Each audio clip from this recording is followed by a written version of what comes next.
கடவுள் யோனாவை நினவே என்ற பெரிய நகரத்துக்கு அனுப்பி அங்குள்ள மக்களின் தீய செயல்களை அறிவித்து மனந்திரும்பச் சொல்லும்படி கட்டளையிடுகிறார். யோனா கடவுளின் கட்டளையை ஏற்காமல் எதிர் திசையில் தர்ஷீஷ் நோக்கி கப்பலில் ஓடிச் செல்கிறார். கடவுள் கடலில் பெரிய புயலை ஏற்படுத்துகிறார்.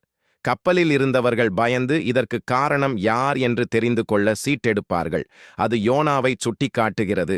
யோனாதானே காரணம் என்று சொல்லி அவரை கடலில் வீசச் சொல்கிறார். அவரை கடலில் வீசும்போது புயல் அமைதியாகிறது.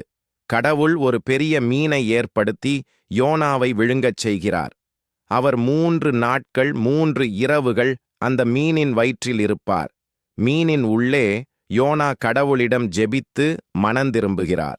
கடவுள் அவரை மீண்டும் நிலத்தில் வெளியேற்றுகிறார். யோனா நினவே நகரத்துக்கு சென்று இன்னும் 40 நாட்களில் நகரம் அழியும் என்று அறிவிக்கிறார். நினவே மக்கள் ராஜாவுடன் சேர்ந்து நோன்பிருந்து தங்கள் தீய வழிகளை விட்டு திரும்புகிறார்கள்.